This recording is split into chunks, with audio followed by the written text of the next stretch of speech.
শুভ সকাল বন্ধুরা, আমার আরও একটি নতুন ভিডিওতে তোমাদের সবাইকে স্বাগত। কেমন আছো তোমরা সবাই? আশা করছি ভালো আছো। ঘুম থেকে উঠে ভিডিওটা শুরু করে দিলাম। আজকে হচ্ছে একাদশী পরের দিন। গতকাল ভিডিও করা হয়নি, একাদশীর দিন আর ভিডিও করলাম না। তারপর আজ 9:50 পারো না, এখন প্রায় 7টা বেজে গিয়েছে। তাড়াতাড়ি উঠলাম, ঘর দোর মুছে ঘরটা ঝাড়ু দিয়ে মা উঠে গিয়েছে আগে, এখন আমি উঠলাম। উঠে এখন কাজকর্ম সেরে তারপর স্নান দান সেরে পারনা করতে হবে। পারনা তেমন কিছু না, চিরা দিয়ে পারনা করে নেব। সাথে থাকো, দেখতে থাকো, আশা করছি ভিডিওটা ভালো লাগবে। আমি উঠে দেখি মা ঘরটা ঝাড়ু দিয়ে দিয়েছে আর মা স্নান করে ফুল আনতে গিয়েছে।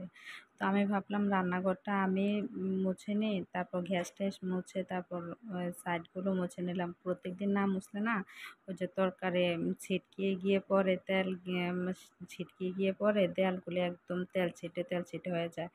এই জন্য সকালে একটু হালকা করে মুছে নিই, তারপর রান্না করার পর আর একটু ভালো করে সার্ফ দিয়ে মুছে নিই আর কি। তো এইভাবে গ্যাসের আশেপাশ মুছে নেই।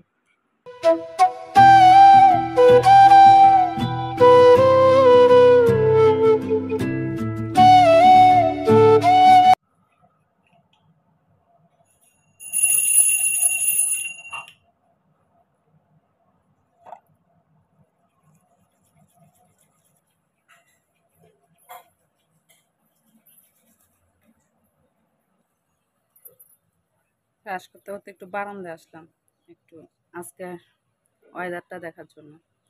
রোদ নেই কিন্তু এত গরম কি আর বলবো, প্রচণ্ড গরম।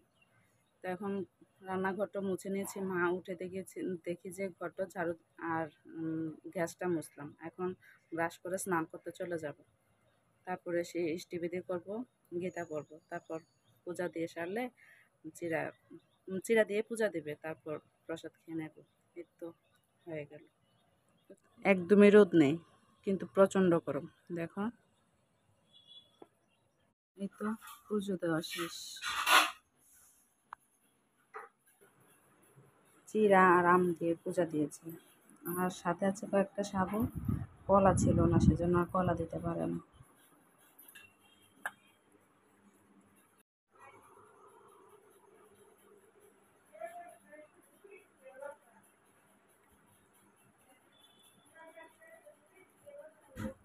এখন সবজি রান্না করবো রুটি দিয়ে খাওয়ার জন্য, আর ডিম ভাজবো।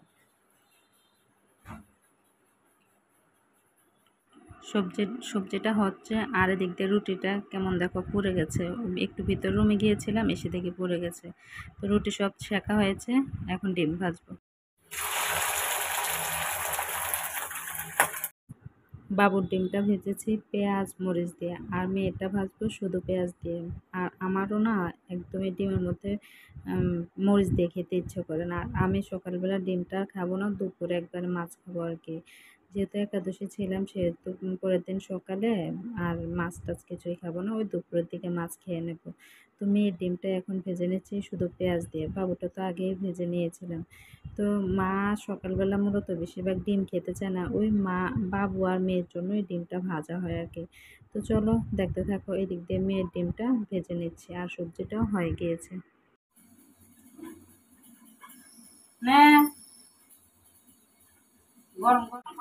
চায়ের জলটা কতক্ষণ আগে বসিয়ে দিয়েছিলাম।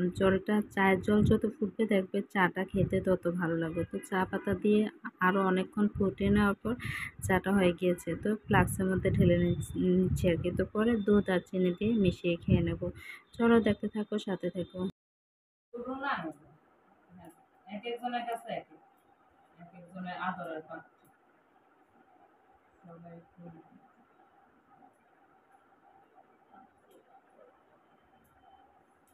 আমরাই মানুষের কাছে আদরের পাত্র। হ্যাঁ।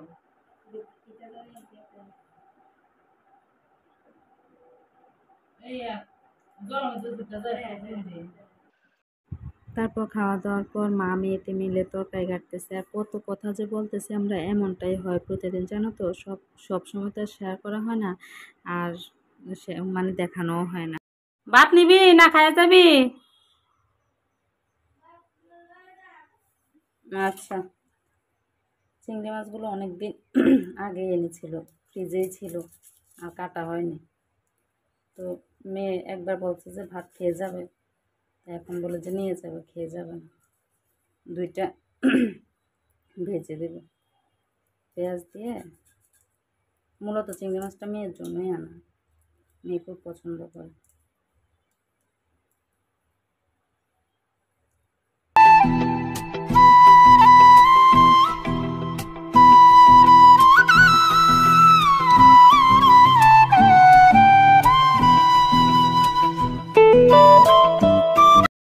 মেয়ে প্রথমে বলেছিল যে ভাত খেয়ে যাবে, মা পরে বলেছে না নিয়ে যাবে। তো ভাবলাম যে শুধু চিংড়ি মাছ ভাজিতে নেবে, তো তাড়াতাড়ি করে কুমড়া কয়েকটা কেটে তারপর চাক চাক করে ভেজে দিয়েছে। ওই মেয়ে ভাজিটা পছন্দ করে, সেটা তো আরও কয়েকটা ব্লগে বলেছিলাম যে মেয়ে ভাজিটা খেতে খুব পছন্দ করে। আর চিংড়ি মাছের সাথে একটু পেঁয়াজটা বেশি করে দিলাম, ওই পেঁয়াজটা মেখে তারপর কুমড়া দিয়ে চিংড়ি মাছ দিয়ে অনায়াসে খেয়ে নেবে। মেয়েটা খুব তৃপ্তি সহকারে খেয়ে নেবে এই ভাজিটা দিয়ে। আর জানো তো, অনেক দিন পর, প্রায় কি বলবো 15-20 দিন পর মেয়ের লাঞ্চ বক্স এভাবে সাজিয়ে দিলাম। কি যে ভালো লাগতেছে জানো, স্কুলে যাওয়ার পর মানে যাওয়ার সময় যখন লাঞ্চ বক্স এভাবে গুছিয়ে দেয় তখন কি যে ভালো লাগে। মেয়ে চলে গেল স্কুল, ভাত খেয়ে যায় নিয়ে গিয়েছে। আর এদিক দিয়ে বসিয়েছি কলমি শাক, পেঁয়াজ রসুন কাঁচামরিচ দিয়ে দিয়েছি, এখন সিদ্ধ হবে। ঢাকাটা দিয়ে দিই। আর ওদিকে কুমড়া দিয়ে টক রান্না করব। কাঁঠালের বিচি কুমড়া সিদ্ধ হচ্ছে, আর কীভাবে রান্না করবো সেটা শেয়ার করবো। খুব মজাদার একটা টক রান্না করবো ট্যাংরা মাছ দিয়ে। আচ্ছা মা গেল বাজারে, একটু দরকার আছে, বিকালেও মনে হয় যেতে পারি, বিকালে আমিষও যেতে পারি, এখনো ঠিক বলতে পারি না। তো রান্নাও বসিয়ে দিয়েছি, আর মেয়েকে অনেক দিন পর লাঞ্চ বক্স গুছিয়ে দিলাম। প্রতিদিন তো একটু একটু করে খেয়ে যায়। তো আজকে বলতেছে মা চিংড়ি মাছ দিয়ে ভাত নিব, আজকে আর খাবো না। সকালে শুধু একটা রুটি ডিম ভাজি আর একটু করে সবজি খেয়েছে, যেহেতু পেঁয়াজ রসুন দিয়ে রান্না হয় নাই, ওই ম্যাজিক মশলা দিয়ে তারপর নিরামিষ সবজিতে দিয়ে তারপর খেয়েছে। যাই হোক রান্না বসিয়ে দিয়েছি। শাকটাও মানে একটু ভাপিয়ে নিয়েছি, পেঁয়াজ রসুন দেখালাম একটু, আর মাছও ভাজতেছি। আর কুমড়াগুলো সিদ্ধ হয়ে গেছে, এখন ভেঙে নেব। চলো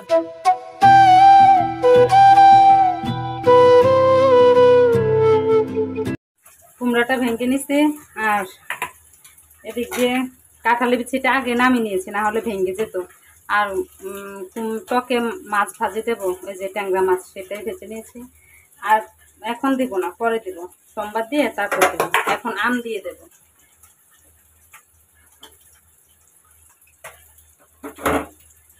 আমটা দিয়ে একটু ফুটাবো, তারপর সোমবার দিয়ে দেবো। টকটা আম দিয়ে ফুটে নিয়ে আসছি, এখন শাকটা সোমবার দিয়ে দেবো। শুকনো মরিচটা ভেজে তারপর কালো জিরা দিয়ে দিলাম। এখন দিয়ে দিলাম পেঁয়াজ আর রসুন থেতো করা।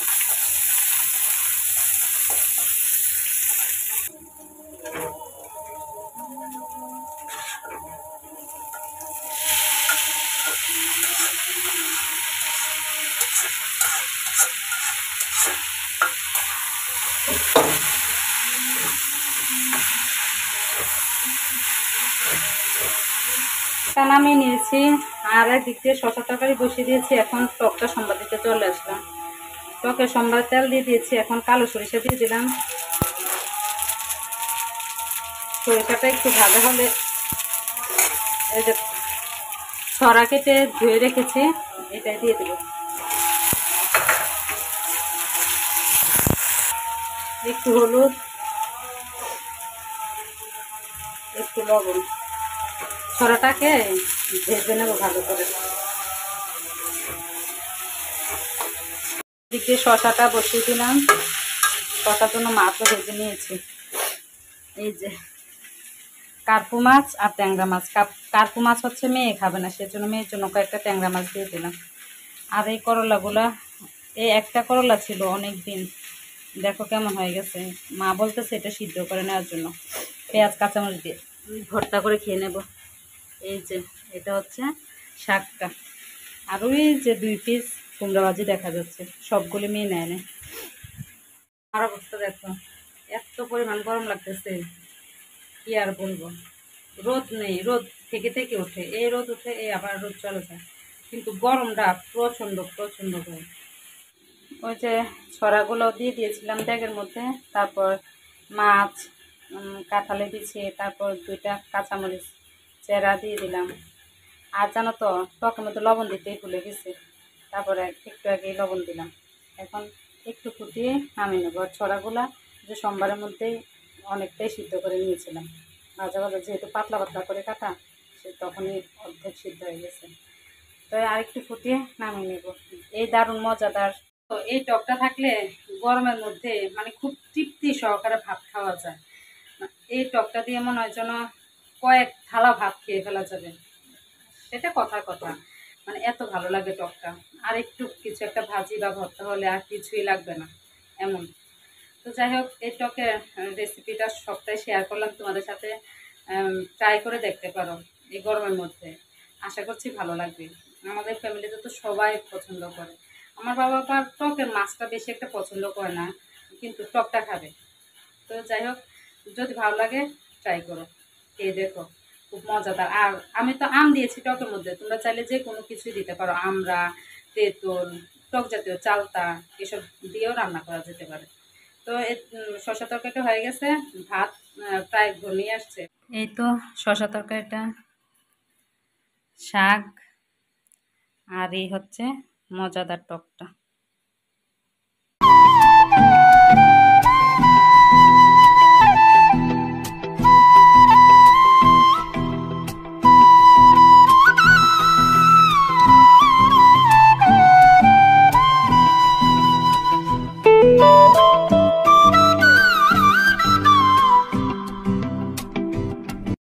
খাওয়া দাওয়া শেষ করে শুয়েছি, ওই নিচে শুয়েছি, সেটাই দেখাচ্ছে। আর এত গরম এত গরম, খাটে একদম শোয়াই যাচ্ছে না, তো নিচেই শুলাম, কি যে আরাম লাগতেছে।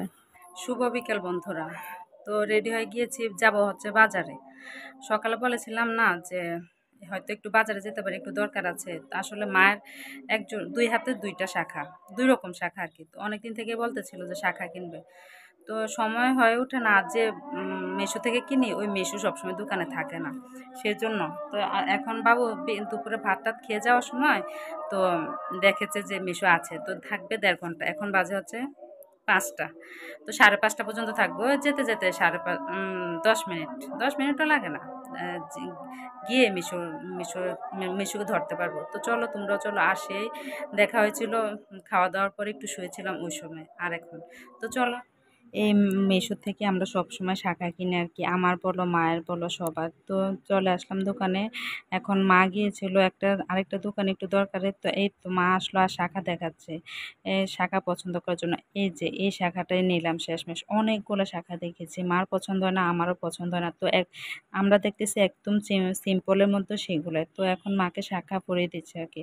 তার মা এই মেশো থেকে শাখা কিনলে না একদমই খারাপ পড়ে না, সবসময় ভালো শাখাটাই আমাদের।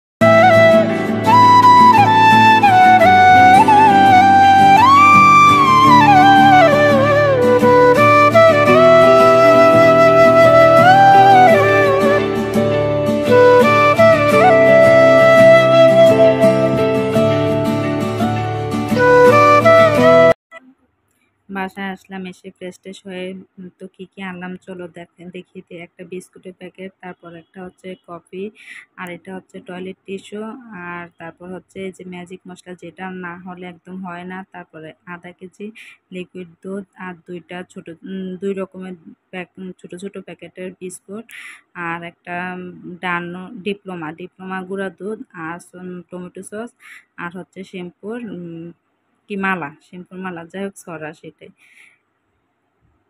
আর হচ্ছে বাড়ি থেকে এসেছে 6 লিটার দুধের মতো, সেগুলো। হ্যালো ফ্রেন্ডস, শুভ সন্ধ্যা। শুভ সন্ধ্যা বলবো না, 9টা বাজে, সন্ধ্যা নেই, গুড নাইট বলতে হবে। যাই হোক, আমি তখন মাসি বাসায় গিয়েছিলাম, মা বাসায় চলে আসছিল। তো যাওয়ার পরে ভাইয়ের বউ বলতেছে যে চিতই পিঠা বানাতে, তারা নাকি ভালো বানাতে পারে না। সত্যিই তাই, ভালো মানে সবাই নাকি চিতই পিঠাটা পারে না। তো আমি যাওয়াতে বলতেছে আমাকে বানিয়ে দিতে, তো বানিয়ে দিলাম, দেখালামই তো, বানালাম। তো বানিয়ে নিজেও একটা খেলাম, তো মেয়েও গেল একটু দুষ্টামি করে, একটু আগে মাত্র বাসায় আসলাম। আর জানো তো কী কাণ্ড, অনেক কিছু কেনাকাটা করেছি আজকে। মানে বিস্কিট টিস্কিট যা ছিল, মানে কিছু কিছু ফুরিয়ে গেছে, তারপর গেলাম যেহেতু সব কিছু নিয়ে আসলাম। আর মেয়ের জন্য একটা গেঞ্জি, তারপর চুলের গার্ডার, সানস্ক্রিন এসব আনলাম। এই চুলের গার্ডার, মেয়ের গেঞ্জি টেঞ্জি এসব কে জানি একটা দোকানে রেখে চলে আসছি। মানে এমনটা কখনো হয় না, মানে কি অবস্থা, মানে কেনাকাটা করে দোকানে রেখে চলে আসছি। এখন যদি ভালো লোক না হতো কখনোই পেতাম না। তো ওই মুদি মালগুলো যেগুলো এনেছি ওইগুলা দেখিয়েছি, আর যেগুলা ছিল দোকানে ওইগুলো বাবুর আসতে নিয়ে আসবে আর কি। তো যাই হোক, আসলে ওইগুলো পরা একটু করে দেখিয়ে দেবো। আজকে ভিডিওটা এ পর্যন্তই রাখলাম। আর আমার ভিডিও কেমন লাগে প্লিজ জানিও, লাইক কমেন্ট শেয়ার করো, আর যারা নতুন আছো প্লিজ সাবস্ক্রাইব করে দিও। সবাই ভালো থেকো, সুস্থ থেকো, গুড নাইট, টাটা। আর হ্যাঁ, আবার দেখা হচ্ছে নতুন কোনো ভিডিও। যেগুলো বাজার রেখে এসেছিলাম সেগুলো, এই যে মেয়ের জন্য একটা গেঞ্জি, মানে সেটা দেখে পছন্দ হয়ে গিয়েছিল, সেটা 9টা গার্ডার, একটা পন্ডস পাউডার, আর একটা হচ্ছে সানস্ক্রিন, এগুলাই। তো কেমন লাগলো শপিংগুলো জানায়ও। Tata, bye by.